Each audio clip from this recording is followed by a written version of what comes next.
Hello again, everyone, and welcome back to Programming in Access 2013. My name is Steve Bishop, and today we're going to be continuing the section on VBA, or Visual Basic for Applications.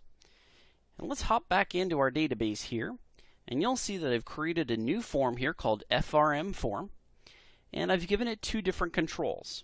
I've given it a text box, and I've given it a command button, or sometimes just called a button. Now, in the text box, I went ahead and gave it a name, and if you click on the Other tab, on the Other tab of the properties of that text box, you'll see I can change the name of it here. So go ahead and change your name of your text box, and on the button, I went ahead and changed it to BTN Go. So this has a name of TXT output, and this has a name of BTN Go. Now you'll notice that I prefixed the name with a three-letter indication of what kind of control it is. And this will become important when you're going through the code, because you're going to be calling and assigning things to different objects on your form, and it's helpful to have some sort of way of knowing what is the control I'm connecting to and what's the name of the control I'm connecting to. So by naming it BTN Go, that kind of helps me understand this is the button Go. And this is the text box, TXT, standing for text box, output. Alright? So you can name it anything that you really want, but it's important that you go ahead and name it. If I drop a new text box in here, you'll notice that the default is just to give it text and then a numerical number to give it some sort of new unique value. And that's not really helpful at all when we're going to go into code and we need to reference this object. It's going to be hard to remember that text5 is this particular text box. So that's not what we want to do. We want to make sure that we're naming our objects appropriately so that we can find them later. Alright, so I'm going to click on the Go button here in my design view. And if I click on the Event tab, you'll notice that there's a series of different events that come up here. Now, in this particular case, I'm going to want to use the onClick event. And what these all are for are certain events are going to happen on this control. In this particular case, for a button, I have the option to click on it. So if I click on the button, then what will happen is if I create some sort of code behind it in the onClick event, that code will happen when this button is clicked. So that's how Access handles handles events on the form. So I've got on got focus, on lost focus, on double click, mouse down, mouse up, mouse move, and you'll see that if you don't know what all these are, it's okay. There's kind of actually down here at the bottom left here, you'll notice macro or function that runs when the mouse moves.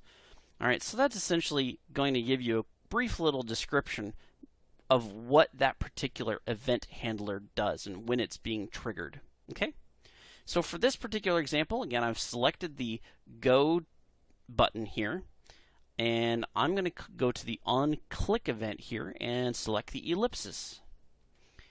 I'm going to go to the code builder, and just so that you know what these are, macro builder is basically where you can build a macro, which is similar to code, but it's definitely a whole different syntax and way of handling events and doing different things in Access, and we're not going to go into that. Then there's the expression builder, which you've already seen before. You can build expressions in there. Or in this case, we want to go to the code builder. So I'm going to go ahead and click OK.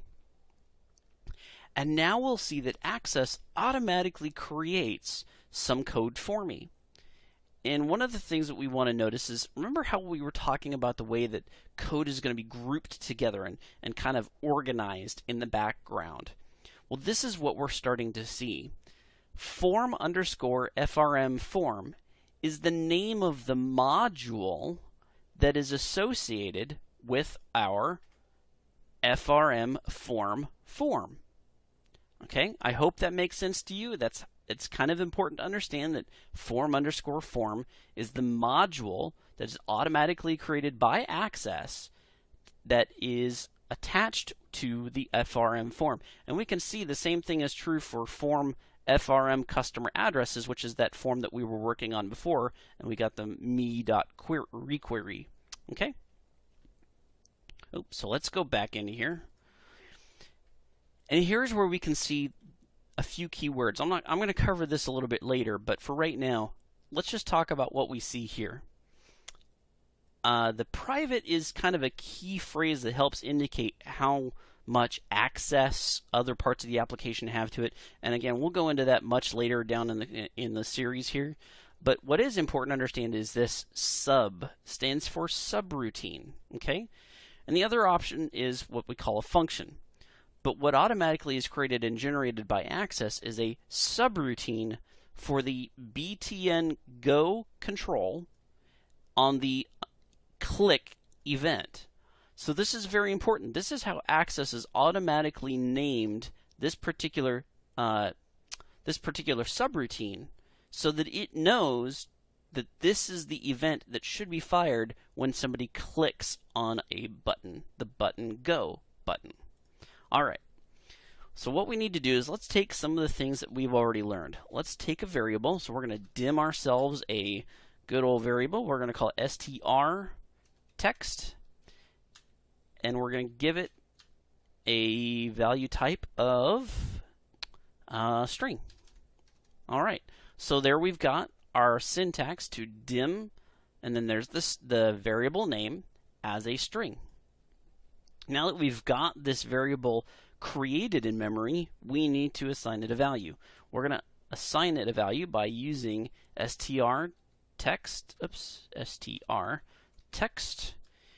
equals, and then we're going to pass it a string, hello world. All right, so what's happening here is we've created our variable in our memory, and then we've assigned, okay, this equals sign here means we're assigning the hello world string, which is a string of characters surrounded by quotation marks, indicates that this is a string, and we're assigning it to the variable str text. So now hello world is going to be assigned to the str text variable in memory. Then what we need to do is we need to have some way of displaying this out to the user. Because if you think about it, all we've done here is we've just basically made hello world part of the computer's memory, but we're not showing it to the user in any way. And that's what the other text box is for. If you remember, I had a txt output is the name of the text box that I created back here. I'll just show you real quick. Remember this text box here? Notice that it is named txt output. All right? So back in our code behind, you'll notice that if I go back in here, there's going to be different data here. We're going to have the format, we're going to have the data, we're going to have the other section here, and all of these are properties of that particular text box. So we have the name property, we have the vertical property, we have the tab stop property. All of these are properties of that particular control, which kind of talks about, remember how we were talking about classes? Essentially, all that a control is a class with properties. All right? So the one that we're really concerned about the most here is the one called value. Okay? So the value property of the txt output control box here, the output control, I'm going to assign it, which requires the equal sign, the value that we stored in memory called str text. All right? So again, just to reiterate, we're creating a variable in memory. We're assigning that variable the text hello world, and then we are assigning to the value property of the txt output text box the value that we stored in the str string or str text variable.